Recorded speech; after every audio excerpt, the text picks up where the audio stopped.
ఇంకా అమ్మ వాళ్ళ ఇంటికి వెళ్ళానని ప్రతిరోజు స్నాక్స్ ఏవో ఒకటైతే చేస్తుంటారండి. ఇంకా ఈరోజు ఈవినింగ్ అయితే ఇంకా మిరపకాయ బజ్జీలు అలాగే ఆనియన్ పకోడా అయితే చేశారనమాట.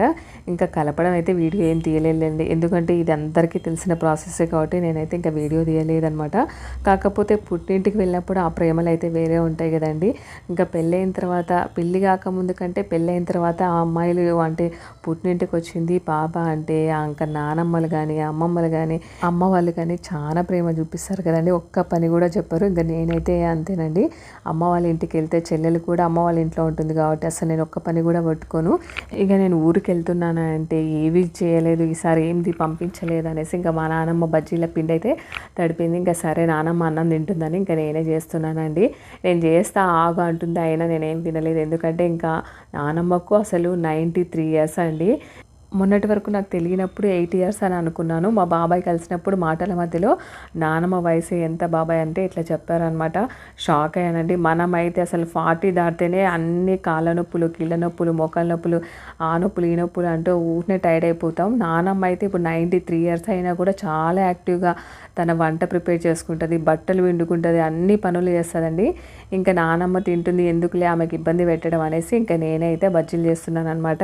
ఇంకా బజ్జీలు అయిపోయిన తర్వాత ఆనియన్ పకోడా కూడా చేయమంటే ఇంకా సరే అనేసి ఆనియన్ కట్ చేసేసి ఆ పిండి కూడా తడిపేసి అవి కొద్దిగా ఇవి కొద్దిగా చేశాను అనమాట. అమ్మ వాళ్ళ ఇంటి ఫుడ్ అంటే ఎవరికైనా నచ్చుతుంది, ఎందుకంటే చిన్నప్పటి నుంచి మనకు అలవాటు అయిపోయింటుంది. కానీ నానమ్మ మాత్రము భక్షాలు అలాగే మైసూర్ పాకు చాలా బాగా చేస్తుందండి. ఇంక ఈసారి నానమ్మ ఇంకా పోతున్నాను అనేసి ఇంకా మమ్మీ ఇద్దరు కలిసి నెయ్యితో మైసూర్ పాకు అయితే చేశారండి. అది కూడా నేను నెక్స్ట్ వీడియోలో అయితే షేర్ చేస్తాను. మైసూర్ పాకు అయితే చాలా బాగా చేస్తుంది అనమాట. పోయినప్పుడల్లా కాకపోతే చేసి పంపిస్తుందండి. మనకు మైసూర్ పాకు చేయడం చూడడం చాలా ఈజీ అనిపిస్తుంది, కానీ ఆ ప్రాసెస్ చేసే వాళ్ళకే తెలుస్తుందండి. ఎందుకంటే అసలు అది కింద అడుగు అంటుకోకుండా తిప్పుతూనే ఉండాలి. చూస్తే మనకు చేస్తాం ఇంతే కదా అనిపిస్తుంది, చేసినప్పుడు ఏదో ఒక మిస్టేక్ అయితే ఖచ్చితంగా అవుతుంది. నేను ఏవైనా వంటలు నేర్చుకున్నాను అంటే అది నానమ్మ దగ్గరే అండి. తర్వాత పెళ్ళైనాక మా అత్త దగ్గర నేర్చుకున్నాను.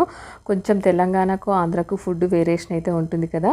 ఇంకా నాన్ వెజ్ అయితే తెలంగాణలో చాలా బాగా చేస్తారు. నాన్ వెజ్ అంతా మా అత్త దగ్గరే నేర్చుకున్నాను. ఇంకా వెజ్ ఓలిగలు ఇలాంటి ఐటమ్స్, స్వీట్ ఐటమ్స్ అన్నీ కూడా మా నానమ్మ దగ్గరే నేర్చుకున్నానండి చూసి. ఇంకా బజ్జీలతో పాటు ఇలా ఆనియన్ పకోడా కూడా చేశాను అనమాట. కొంచెం మనకు పిండి గట్టిగా కలిపితే మనకు పకోడా 2-3 రోజులైనా కూడా నిల్వ అయితే ఉంటుందండి. మనకు కొంచెం లూజ్గా వాటర్ పోసేసి కలిపితే గట్టిగా అయితే ఉంటుంది. కొద్దిగా మనకు క్రిస్పీగా రావాలనుకుంటే ఈ పకోడా చేసేటప్పుడు కొద్దిగా బియ్యపిండి యాడ్ చేయండి. మనకు క్రిస్పీగా మనకు బయట కొన్న దానిలాగానే వస్తాయన్నమాట. చూడండి ఎంత బాగా వచ్చాయో. మనకు మళ్ళీ మీడియం ఫ్లేమ్లో పెట్టుకొని మనము కుక్ చేసుకోవాలన్నమాట. అలాగని పెద్ద మంట పెట్టకూడదు. చిన్న మంట పెట్టుకుంటే మనకు ఆయిల్ ఎక్కువ పీల్చుకుంటుందండి. పెద్ద మంట పెట్టుకుంటే లోపల పిండి పిండి ఉండిపోతుంది అనమాట. అందుకని మీరు క్రిస్పీగా రావాలంటే బియ్యపిండి కూడా కొద్దిగా యాడ్ చేసేసి అలాగే మీడియం ఫ్లేమ్లో పెట్టేసుకొని కుక్ చేయండి. మనకు ఆనియన్ పకోడా చాలా టేస్ట్గా వస్తాయి. నేను ఎప్పుడైనా అలాగే చేస్తానండి.